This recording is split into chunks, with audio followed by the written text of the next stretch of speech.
A very good evening, friends. So today we are going to study about kinematics, kinematic concepts. Kinematic means when we are not concerned with the force. We just talk about motion, a movement, and movement we visualize like speed, distance, acceleration. We don't talk of force. So this is the key difference. I have already told you difference between the kinetic studies and the kinematics.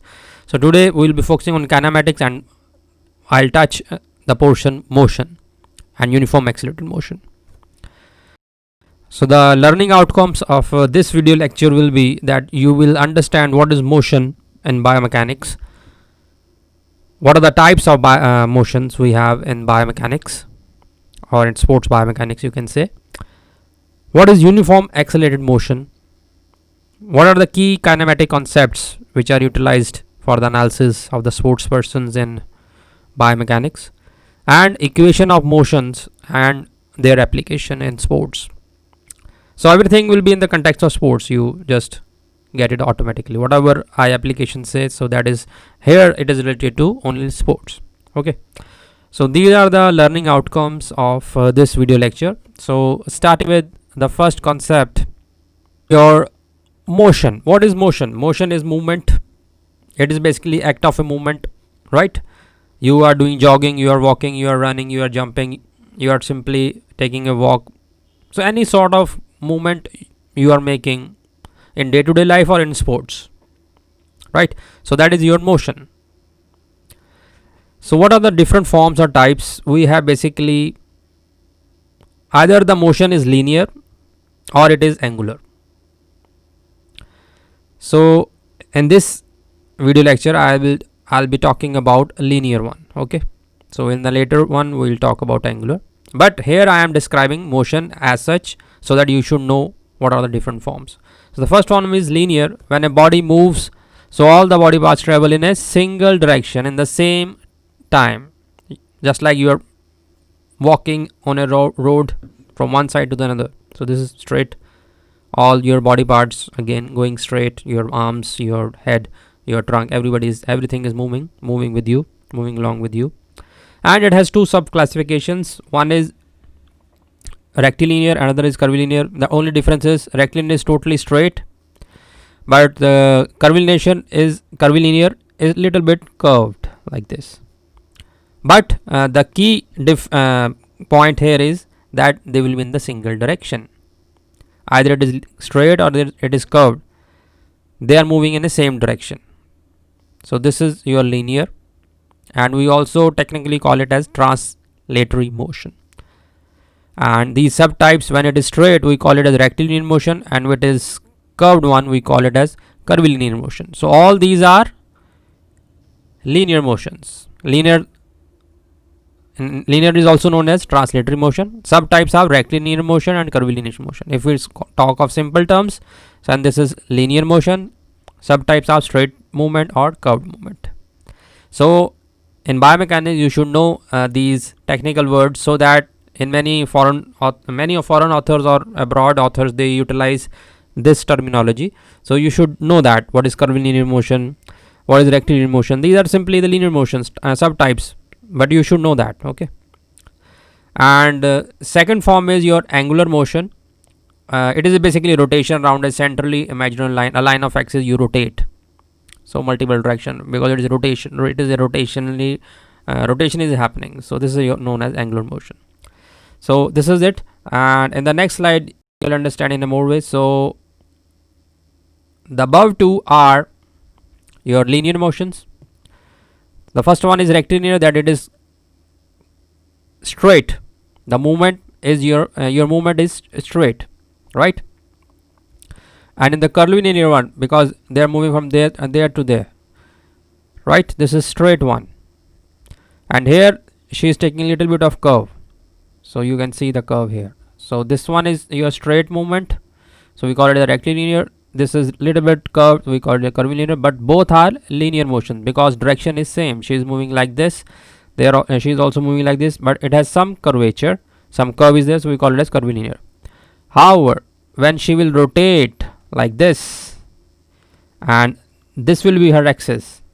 Sorry for my drawing, I am not using any tab, so just bear it. So this is rotation. Okay, so this is the pictorial representation which I have told you just now. So this is what's all about motion. What is motion? What are the different forms? Now coming to the main part of this lecture, how we describe motion, the kinematic concepts. We need to describe motion because if you want to analyze something, you should have some terminologies, you should have some terms, you should have some things like terms. You should, they're like displacement, distance, velocity, acceleration, so that you can give some figures that he is walking at the speed of light, he is walking with the velocity of, he's running with the velocity of, he's having acceleration or not. So time, speed, distance, all these things come in under kinematics. So these help us to describe a particular movement, right? The relation between these quantities, which quantities? Like displacement, distance, velocity, acceleration, time and speed, all these are connected to one another with by virtue of three equations, three mathematical equations that are universal equations of uniform accelerated motion, and we use these motions, these equations to calculate these things. So at present when we are in the 2020, we have instrumentation with us, we have softwares with us, we don't need to calculate all these things. But I am telling you the theoretical part, what is working at the ground level, right? So at right now nobody is calculating all these things, but you should know that how the software is calculating, because softwares are based on these things. Now you have a software who is giving you displacement, who is giving you distance, who is giving you velocity, but you should know how it is coming, right? So that is the idea of this video lecture, so that you should know what is biomechanically, what is the physics involved in that. So these are the kinematic key quantities which we will be discussing today to describe motion. Okay, first of all, distance and displacement. So it is very simple, but I'll repeat here so that you can again get an idea. So distance was displacement. So this simple figure will tell you what is the difference between the distance and the displacement. So distance is how much you have covered. Suppose you are cycling is your motion, you are doing cycling, you are going from here A to B and then going B to C. So the total distance 4 plus 3 is your distance. And what is displacement? Displacement is your vector quantity, distance is scalar. So that will tell you what is the exact distance you have covered from initial A to final C.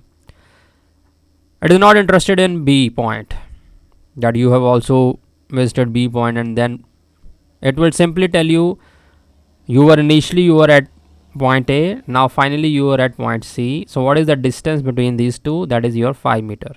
So the displacement will be only 5 meter and the distance will be 7 meters. So this is the difference practically in front of you. So I think it is very clear. And one thing more, if you move from A to B, then you move B to C, and then again if you come back to A, now what will be the displacement? When you come back to A, that means you are again at A. So that means displacement is 0. However, the distance is 4 plus 3 plus 5 again. That is 4, 7, 7, 5, 12 meters.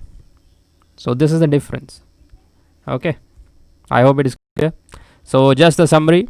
Distance is the complete length. The complete length of the path between the 2 points, and the displacement is direct length between any 2 points when measured along the minimum path between the two, initial and the final state. Distance is a scalar quantity. It only depends on the magnitude and not on the direction. On the other hand, your displacement is a vector quantity and it depends on both magnitude and the direction. So there is a difference between scalar and vector. I hope you understand this, right? So what is scalar and vector? Scalar has only magnitude and the vector has both magnitude as well as direction. Distance can only have positive values. This is another important point. But displacement can be positive, it can be negative, and can be zero. I have told you the example of zero. I have told you the example of positive. When it will be negative? When it will pass beyond that point. You were at A. You were at A initially. Then if you go beyond that, so that means negative displacement. So displacement can be even negative too. But distance can be only positive because you will add up how much you have traveled, right? So this is the difference between the distance and displacement. Now, speed and the velocity.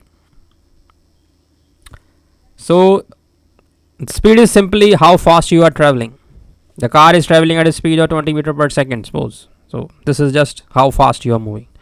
But what is the velocity? Velocity will also tell you the direction, because velocity is vector. It will tell you the car is traveling at its velocity of 20 meter per second east or 20 meter second north.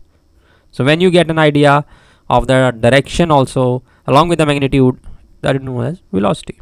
Simple. So how to calculate? Like, it's a very simple thing. Just starting from here. Speed is basically related to your distance and time, because all of these are scalars, and the velocity is vector, so it is related to your displacement, that is again vector, and the time, right? So another, if you move from this to this, so this will be your whole distance, but the displacement will be just this vector. So if you want to calculate speed, then you have to add up all this distance, and then you will calculate the speed. And if you want to just see the velocity, just you have to use displacement. So in this example I have shown you to get it very clear in your minds that you are traveling from your home to a shop, and this is the street. You are moving, like going here and then going there, and then you are reaching this. So you will be you are traveling 220 meters, and if we take displacement, what is your minimum distance between initial home and shop is? It is just 130 meter. And suppose you want to calculate both things, speed and the velocity. So if you want to know the speed, then it will suppose you are taking 100 seconds, right? Time will remain same, because you are basically time will you are alone in there and you are taking the time, so it will be the same in both. So 100 seconds in the time, so speed will be 2.2 meter per second and your velocity will be 1.3 meter per second east, because you are going towards east. Here the compass to tell you about the direction. So this is the difference between the speed and the velocity, right? Now important new concept I think is here. I think you don't know, most of you, what is average speed and instantaneous speed. So this is very important in biomechanics. Average speed and instantaneous speed. So what are these? Just focus on this car. Now this car is moving on a road who has multiple curves, right? So the example so far, calculate average speed. Now we'll first of all tell you what is average speed. How far something travels over a period of time. That is your average, right? What is the average speed? If you know the average, you can take example like if this car is moving at a 30 kilometer per average is 30 kilometer per hour. So you can use that average thing to calculate total time it will take to reach somewhere, right? So this is known as your average speed. But speed can change as time goes by. A car can go faster or slower, maybe even stop at the lights. So what is that? That is your instantaneous speed. Suppose at this point it is moving at 20 km per hour. At this point it is moving at 60 km per hour. At this point it is moving at 10 km per hour. So the speed at a particular instant is known as instantaneous speed, and the average speed is overall. How you can calculate that? For example, you have a speed here, you take one speed, again you take one speed, again you take, so total 3 speeds, you take average and you will get the what is the average speed of this car. So this is the difference between the average and the instantaneous speed. Okay, I hope it is very clear. Why I am telling you this? Because this thing is utilized when you talk of equations of motions. So I'll come to that, so we'll get to know. So I hope it is very clear what is average and instantaneous speed. Average speed is overall. It doesn't. It will give you the average of a athlete. For example, in a particular path, he's moving like initially 30, then 40, then again 10. So if we record that at different places and then we take the average, that is your average speed. But if we take velocity at any instant, like here or in any part in his path, so that is your instantaneous speed. Okay, I hope it is very clear. Now what is acceleration? You already know, I think. Change of velocity is acceleration. It is also a vector quantity. So it could be, if velocity is increasing, then it is acceleration. When it is decreasing, then it is deceleration. The key point is velocity should change. If velocity doesn't change, then your acceleration is 0. Now coming to the motion part. Before that, I'll let you know what is uniform acceleration. When the velocity of an object changes by an equal amount in equal time period. In simple words, acceleration remains same throughout. So we call that uniform acceleration is taking place. For example, a sports person changes his speed by 5 km per hour after every 5 minutes. Means after every 5 minutes there is change in a velocity. And this is the pattern he is following. After every 5 minutes, suppose earlier he was running at 5. After 5 minutes he ran at 10. Again after 5 minutes he ran at 15. So he's changing his speed with a factor of 5 after every 5 minutes. So that means uniform acceleration, because in all these cases the acceleration will remain same. So this demo will let you know very clear what I am talking. What is uniform acceleration? Suppose here a runner is moving initially A to B with speed of 5 km per hour. Now here he changes his speed after every 2 minutes. See, 2 minutes, 2 minutes, every 2 minutes, after every 2 minutes he's changing speed, and the amount of speed he is changing, again it is 5 km per hour. So initially it was 5 km per hour. If we calculate acceleration is initial, final minus initial. The final is your 5, initial was 0, 5 minus 2, 2.5 meter per second square. So this is your acceleration, 2.5. Sorry, I haven't written units here, so I hope you understand. So 2.5 is the acceleration. Again, from B to C, the speed becomes 10, because this is the factor he is adding, 5. Now final speed is 10, initial was 5, 10 minus 5, again 5 over 2 will get 2.5. Similarly from C to D, speed became 15, it remained 2.5, again it became 20, it remained 2.5. So here you can see the acceleration is 2.5 at every instant. So this is your uniform acceleration, and when the motion is with uniform acceleration, we call it as uniform accelerated motion. And it is very important in biomechanics, because all the uniform equations which we are dealing with are based on this concept. Okay, so I hope it is very clear what is uniform acceleration. And now have a demo of non-uniform so that it becomes more clear. Now again, same athlete, earlier initially he is running at 5, then suddenly after 2 minutes he gains the speed of 15. Now see, the acceleration became 5, then after 2 minutes again he became suppose 35, now 10, then 40. So here you see acceleration is changing. So this is non-uniform acceleration, and it is of no use in biomechanics. We have to follow uniform accelerated motion. So now I think you understood. So just this is the summary. It is a type of motion in which the velocity of an object changes by an equal amount in equal intervals of time. In other words, acceleration value remain constant at regular intervals. Frequently cited. Now why it is very important? Now we all are living on the earth, and earth has uniform gravitational field. Every sports, everything, Olympics, no matter what game or competition is happening on the earth, right?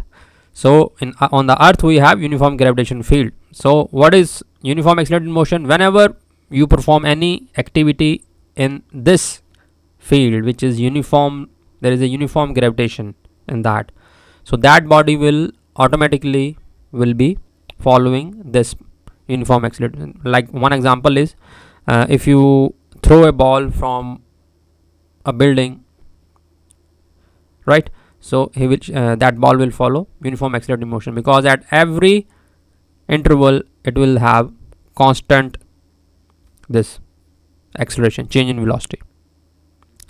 So a frequently cited example of uniform acceleration is that object is freely falling in a uniform gravitation field. So when it is falling, what will happen? Acceleration it will decrease, or velocity will accelerate or deaccelerate. It will be deacceleration, because when it is going down, so ultimately it will stop. So basically, but the path which is it is following is uniform accelerated, because if you calculate at different instants, the acceleration will remain same. So that's why it is very important. So what is the advantage? The uniform acceleration is a good approximation of actual body's motion, right? We use it because it allows understandable, relatively accurate and quick prediction about body's motion. Sometimes most of the times when we do 3D motion analysis, so that what it involves, it is the third type of analysis which I have discussed. We have three types of analysis: qualitative, quantitative and predictive. So in predictive analysis, we predict the motions. How we predict that? So these are based on these motions, and if we don't follow this concept of uniformly accelerated motion, then values can change and the predictions can go wrong. So that's why uniform accelerated motion, that uniform acceleration is a good approximation of actual body motion. We use it because it follows understandable, relatively accurate and allows quick predictions. So that is the advantage of this concept. That's why we are focusing on this, and that's why that all the equation of motions are based on this uniformly accelerated motion. Now there is another term, uniform motion. Don't confuse it with uniform accelerated motion. Uniform motion is a body traveling with constant velocity. Means velocity is not changing at all. If velocity is not changing, acceleration is zero. So it undergoes equal displacement in equal interval of time. For example, a boy runs at a speed of 1 meter per second. So in 1 minute he can run, you can estimate very well. So it is uniform motion. So always keep in mind what is the difference between the uniform motion and uniform accelerated motion. Uniform motion has no change in the velocity and it has zero acceleration. But on the other hand, in uniform accelerated motion we have change in velocity, but that change in velocity is following a pattern that will give us equal acceleration at all the intervals. I think it is very clear now. Now coming to the some theoretical part, so that you should have idea that instruments which you are using in sports biomechanics, how they are giving you the values.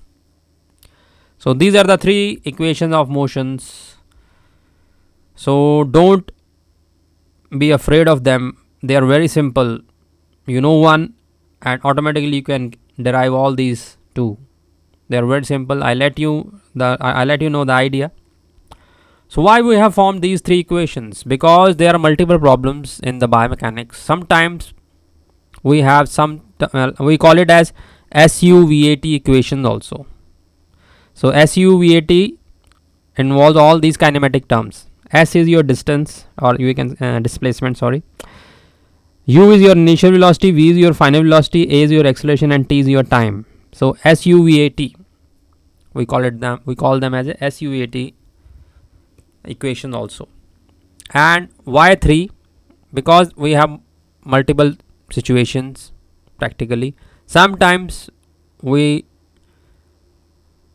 our mind, if we know all these three, we understand all these three, we can apply any one of these three to calculate any of the values. For example, you want to calculate final velocity of an athlete, and in the problem you know that what was his initial velocity, what is his acceleration and time. So when you know UAT, so you automatically can calculate the final velocity, right? Sometimes you want to know the displacement, S. That is your question, that is your aim. Then you will utilize second one, because this will give you displacement final, right? Sometimes you are situation is like that, you have got these values, then you want to calculate the final velocity. You don't know what was the time, like first. So depending upon the situation, you can utilize any of these three and you will get the results when you do it manually. But practically, this is happening with the help of softwares and everything is automatic. You don't have to calculate anything. Practically, I am telling you. But you should know what is happening at the ground level. So this is happening at the ground level. Software will choose automatically whatever you feed the values. Automatically he will choose the best one, the option which is applicable, and tell you the value which you want. And these are the 5 values which we play with in kinematics: displacement, initial velocity, final velocity, acceleration, time. Okay.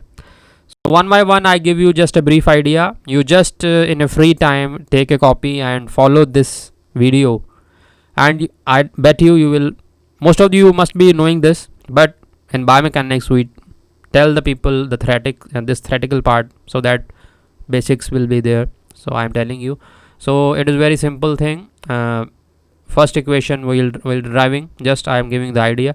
Acceleration is change in velocity over time, so we call it the final velocity or initial velocity over time taken. Just giving the value v minus u over t. Simple rearrangement and you will get the v equal to u plus at. First equation. Now utilizing this one and some general concepts, you can calculate the other two one. Now coming to the second one.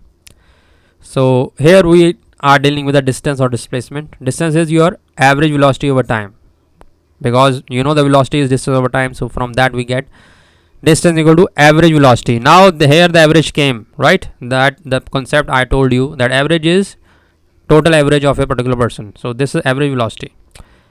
Suppose we have initial and final velocity, so the average velocity will be u plus v over 2.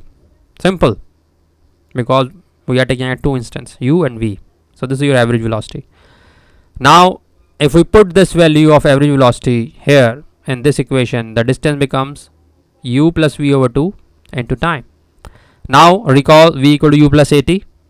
Now just simply put it here, the value of your v. So it will become u plus at 2 into t. Just do it on the copy, you will understand. Simple mathematics is there, nothing very rocket science, very simple. And ultimately you will get with rearrangement s equal to ut plus half at square. So this is your second equation of motion. And the third one is your, when you know that v equal to u plus at, hence we can rearrange it, we can rearrange this and we can get the time here. And we also know that again distance is average velocity over time. Just put the values. Average velocity is, you know, v plus u over 2, simple, and just put the value of time like this from here. From the first equation you get the time and put it here, and then multiply it, do the some rearrangements, and you will get v equal to u square plus 2as. So these are the three equations of motions, and in the last slide I tell you just an application part, a very simple equation, situation in which you can utilize, like a body or an athlete starts from rest, accelerate to a velocity of 20 meter per second in a time of 10 seconds. Determine the acceleration of the body. So here what we want to know, acceleration. What we are having in this equation, we are having, see, 20 meter per second, starts from a rest and accelerates to velocity. This is the final velocity. We have v value, right? A body starts from the rest, that means earlier he was at rest, that means initial velocity is 0. So you know the u, you know the v, and you know the time. So we'll use the first equation, v equal to u plus at, put the values and you will get the acceleration. So this is just an example how we utilize these equations, but this is theoretical part, but in practical way we all do it with the help of softwares, and practically you don't have to calculate anything, everything will be done by your software computer, but you should know it. I hope I tried to make it very clear. Thank you very much.